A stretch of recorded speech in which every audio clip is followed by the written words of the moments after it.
في العادي بحضر مقدمه طويله عريضه عن العربيه اللي بتبقى معايا، يعني لو عربيه بحبها زي العربيه دي فبقول فيها شعر في الاول، او لو عربيه حلوه.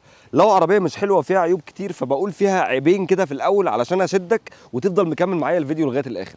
فالنهارده ما رضيتش اقول اي شعر في العربيه علشان الناس عارفه ان انا بحب العربيه دي وبحب السيات اتيكا جدا، فحسيت ان شهادتي هتبقى مجروحه في العربيه دي. لكن مش علشان انا بحب العربيه دي ما فيهاش عيوب، لا اكيد فيها عيوب، ودي اللي احنا هنتكلم فيها مع بعض النهارده. فولكس فاجن تيجوان، موتورها 1400 سي سي تربو، بيطلع 150 حصان، عزم 250 نيوتن، ومعاها فتيس اوتوماتيك دي اس جي 6 سرعات، وهيجي لك يوم في الايام تغير كلاتشات. لكن تبريد الزيت اللي موجود في الفتيس ده مخلي الكلاتشات تدي لك عمر اطول. هنقول مثلا ان منافسيها اللي في السوق المصري اللي الفتيس بتاعهم دراي مش ويت بيغيروا الكلاتشات في حدود ال 20,000 جنيه، فاعمل حسابك على الرقم ده في 200,000 كيلو مثلا. يعني انت لما تبقى ماشي 200,000 كيلو بالعربيه اعمل حسابك ان انت هتدفع الرقم ده علشان تغير كلاتشات. ممكن 250,000 300,000 كيلو، ممكن ما تغيرش خالص حسب استخدامك للعربيه. تانك البنزين بتاع العربيه دي 58 لتر، استهلاكها الرسمي بيقول 6 لتر لكل 100 كيلو، وده استهلاك غلط تماما، ما عملتش معايا كده خالص. عملت معايا احسن استهلاك 7.5 لتر لكل 100 كيلو، وكنت ماشي على نظام الايكو وكان طلعان عيني والله العظيم بالعربيه لان نظام الايكو بيكتف العربيه جدا، فقلت اقدر اوصل لاحسن استهلاك ازاي، فمشيت على نظام الايكو. الشنطه الخلفيه 615 لتر وبتفتح وبتقفل كهرباء، لكن للاسف مش بتفتح وبتقفل ايزي اوبن، وده انا كنت اتمنى انها يبقى فيها كده. حساسات اماميه، حساسات خلفيه للعربيه، كاميرا خلفيه موجوده في العربيه، وكمان العربيه دي فيها اوبشن انها تركن لوحدها اسمه اوتو بارك، وانا كنت اتمنى ان الاوبشن ده يتشال ويتحط مكانه حاجه ثانيه تبقى مفيده لينا بالنسبه لنا، يعني كاميرا 360 درجه وكام حاجه ثانيه انا هتكلم معاكم فيها في الفيديو.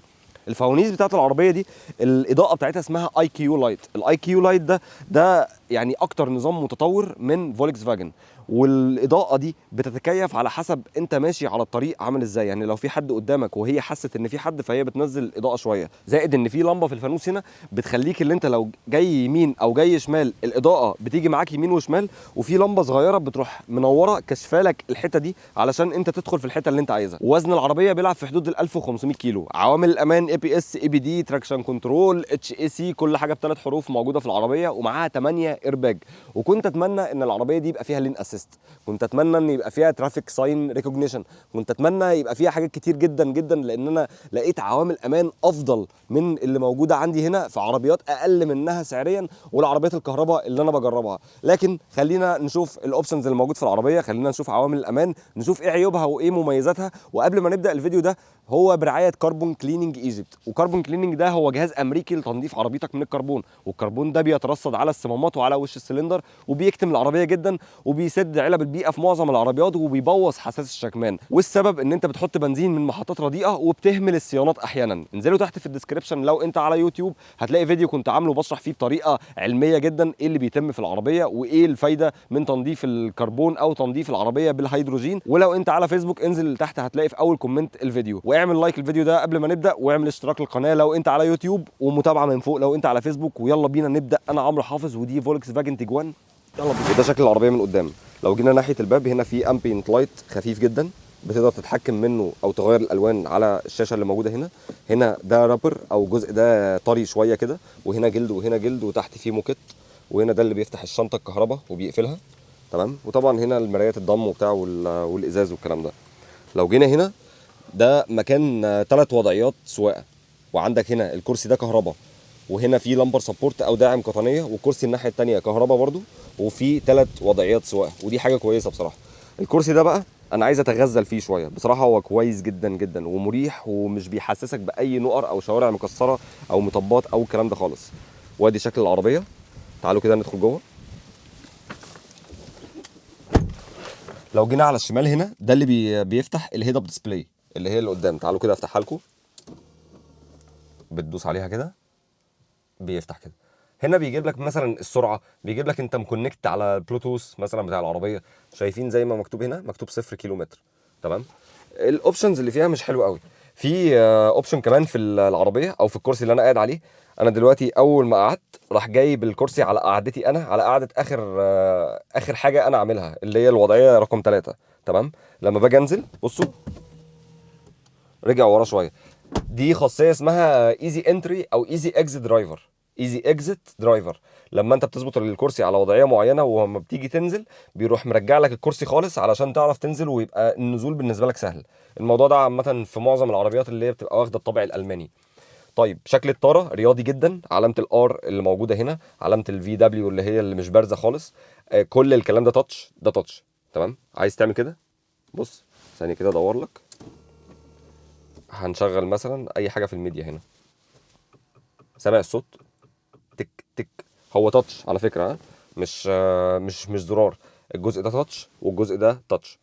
وعندك شاشه العدادات دي ما فيهاش حاجات كتير، يعني انا مش عايز اضيع وقت الفيديو، بس هي ما فيهاش حاجات كتير بصراحه، وتحس ان هي لوهله كده انها فيها تفاصيل كتير جدا وهتتعبك وهتخليك ان انت متضايق من كتر ما انت مش عارف انت تعمل فيها ايه.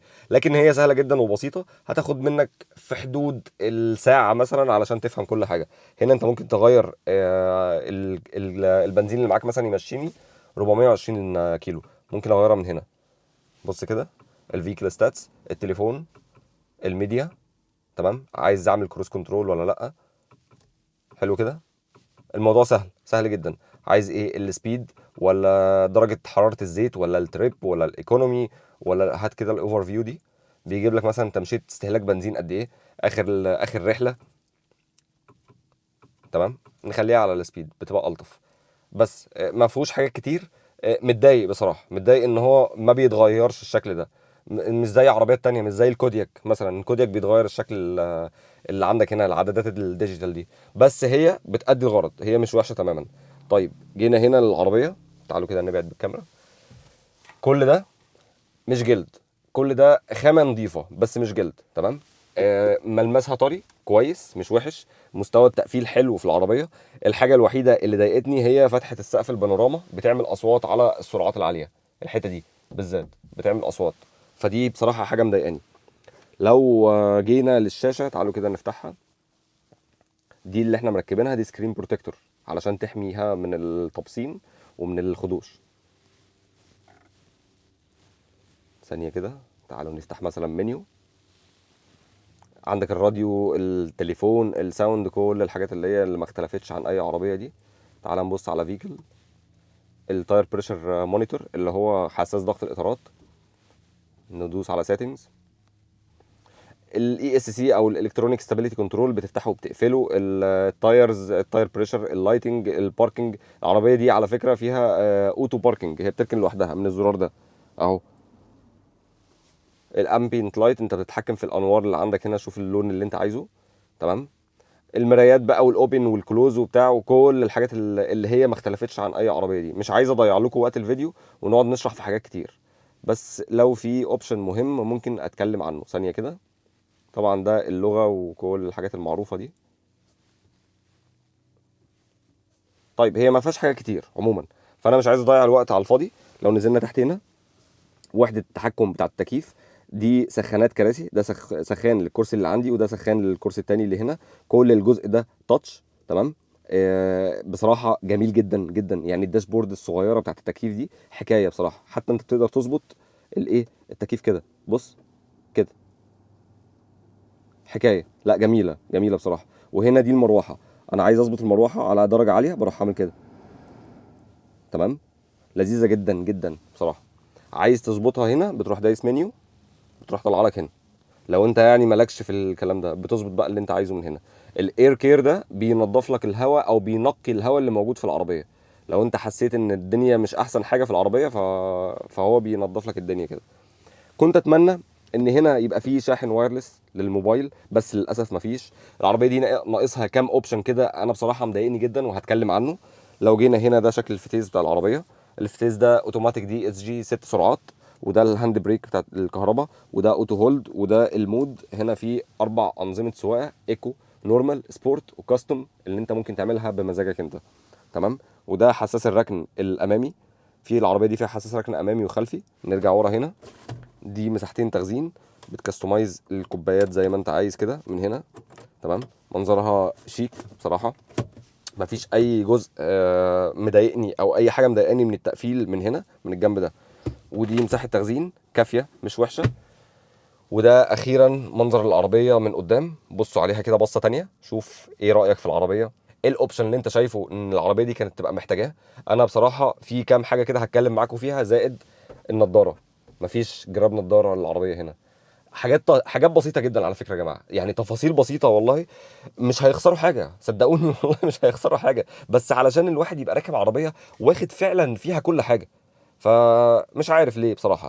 طيب يلا بينا نطلع نجرب العربيه على الطريق واقول لكم في الاخر عيوبها ومميزاتها. تيجوان واحده من العربيات اللي هتديك برستيج وفخامه في فئه سعريه كل المنافسين بيشتغلوا على اعاده البيع وعلى انها تبقى اقل اعطال، ده غير الثبات والخامات والتقفيل والاوبشنز اللي مش هتلاقي زيه في الفئه السعريه دي. عربيه اي كاتشنج جدا، في اي مكان بتلفت نظر الناس وبتخطف الاضواء من اي عربيه غيرها، ولكن كل حاجه حلوه ليها ضريبه، وهقول لك في الاخر، خليك بس معايا لغايه الاخر هقول لك ايه هي ضريبه العربيه دي. الثبات بصراحه يتدرس، والتوجيه بتاع العربيه مريح جدا جدا، وماسكه نفسها على الملفات، والعربيه بتاخدها باسلوب مريح قوي بحيث تبقى حققت لك المعادله الصعبه.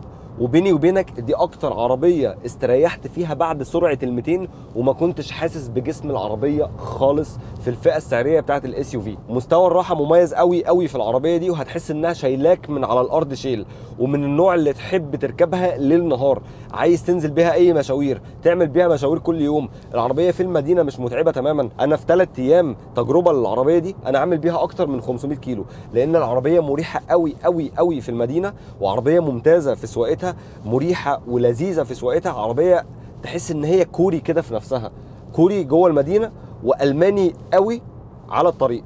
فالعربيه عارفه تحقق لك المعادله دي الصعبه. في عربيات لو انت جربت كتير عربيات الماني هتلاقي انها تقيله قوي في الطاره، والعربيه تحس ان انت بتجرجرها كده وهي طالعه. العربيه دي مش كده تماما تماما. نيجي بقى للفتيس والموتور، فهو الطلعه الاولى بس بتاعت العربيه هي بطيئه شويه، وفي زي هزه صغيره او في فايبريشن صغير كده، والعربيه على الكولد ستارت بتسمع صوت الموتور.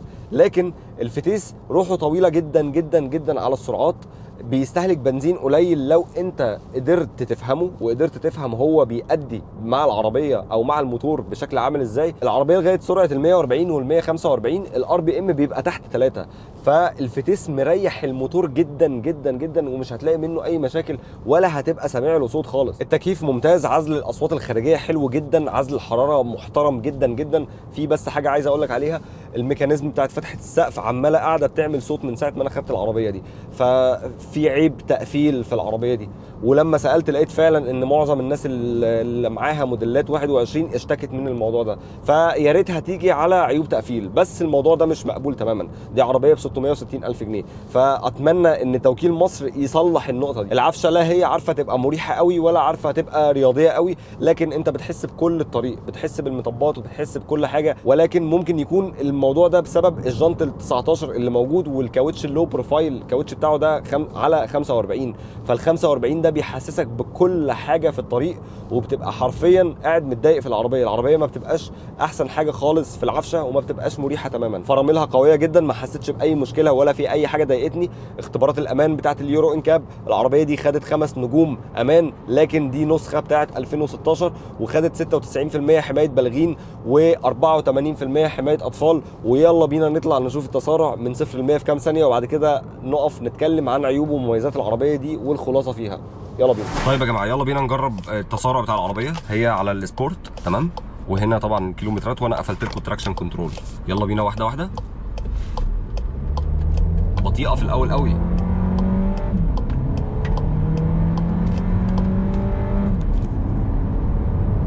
لا بس تجاوبها حلو مش وحش، بس هي في الطلعه الاولى والطلعه الثانيه هي بطيئه شويه. تمام طيب زي الفل، حلو جدا جدا جدا بصراحه، مش وحشه، بس هي في الطلعات الاولى بس بتبقى مش حلوه. عيوب العربيه دي ايه بقى؟ طلعتها بطيئه جدا مقارنه باخواتها اللي فيهم فتيس 8 سرعات من شركه ايسن اليابانيه، وفي فايبريشن بسيط كده انت بتحسه في النقله الاولى من العربيه حتى لو هي على الكولد ستارت. الكولد ستارت بقى صوت الموتور بيبقى واضح جدا وانت ماشي، يعني لو دورت وقفت شويه 30 ثانيه مثلا الار بي ام بتاع العربيه هدي وطلعت بالعربيه بتلاقي ان صوت الموتور قاعد سامعه جوه، بس بعد كده بعد مثلا 3 4 دقائق بتلاقيه هدي وبقى كويس وما بقاش فيه اي مشكله. كلاتشاتها برقم كبير جدا، ولازم تبقى عامل حسابك على حاجه زي كده، هيجي لك وقت وتغيرها علشان قبل ما تشتري العربيه دي تبقى فاهم ايه اللي ليها وايه اللي عليها. صيانتها غاليه جدا، وصيانه ال 60000 عامله 14000 جنيه، فلازم قبل ما تشتري العربيه دي تبقى عارف ان لكل حاجه ليها ضريبه. انت واخد راحه ورفاهيه وامان وعربيه محترمه وخامات واوبشنز والكلام ده، فانت لازم تدفع فلوس. تيلي الفرامل صديق للبيئه وبيخلص على 20 30 الف كيلو، وهو مش برقم قليل، فدي حاجه بصراحه مضايقاني في العربيه. مراياتها الجانبيه صغيره جدا ومضايقاني، والكرسي اللي انا قاعد عليه ده ما فيهوش اكستنشن علشان اطلعه قدام علشان ابقى مريح رجلي في السفر. في وجهه نظري كانت هي محتاجه شويه اوبشنز تاني، زي لين اسيست اللي انا قلته لك قدام، زي الترافيك ساين ريكوجنيشن اللي هو بيتعرف على علامات المرور الموجوده، اوتو ستوب للموتور، جراب نضاره، في الاكستنشن اللي موجود ده، في شويه حاجات كده ناقصه للعربيه علشان تبقى فعلا عربيه فاليو فور ماني، وتبقى انت واخد كل حاجه في العربيه دي. مميزاتها بقى، انا قلت لك ان دي احسن عربيه اس يو في في السعر ده، وفعلا قيمه مقابل سعر، وانا لسه عند كلامي ان العربيه دي افضل عربيه انت ممكن تركبها في حدود ال 600,000 لغايه ال 660,000 جنيه. العربيه اللي معايا دي الار لاين ثمنها 660,000 جنيه في التوكيل المصري، وده السعر الرسمي بتاعها. فبصراحه انا مش هلاقي احسن من كده لو انا عايز اشتري عربيه اس يو في، لكن الراحه والثبات والرفاهيه والخامات وكل الدلع ده كله ليه ثمن وليه ضريبه، والضريبه ان العربيه دي صيانتها غاليه وقطع غيارها اكيد غاليه، دي عربيه غاليه يعني كده كده. وانصحك نصيحه صغيره، لو انت مشاويرك في اليوم تتعدى ال 100 كيلو بلاش تشتري العربيه دي، خليك في اي عربيه تانية تكون عمليه وتكون صيانتها بسيطه وسهله ومش غاليه. اتمنى في الاخر ان الفيديو ده يكون عجبكم، استفدتم منه، قدرت اوصل لكم كافه المعلومات عن العربيه دي، وقدرت اوصل لكم كل حاجه وعيوبها ومميزاتها، وفي الاخر انت اللي تقرر. اعمل اشتراك للقناه لو انت على يوتيوب، واعمل لنا متابعه من فوق لو انت بتتفرج عليا على فيسبوك، وادخل تحت اعمل منشن لاي واحد صاحبك علشان يتفرج على العربيه دي، واكتب لي تحت في الكومنتات ايه العربيه الجايه اللي انت عايز نعمل عنها ريفيو، سواء جديده مستعمله معدله كهرباء اختبار تسارع عربيه انتيكا. اشوفكم على خير ان شاء الله، وممكن تابعوني على السوشيال ميديا على فيسبوك وانستجرام. شكرا، سلام عليكم.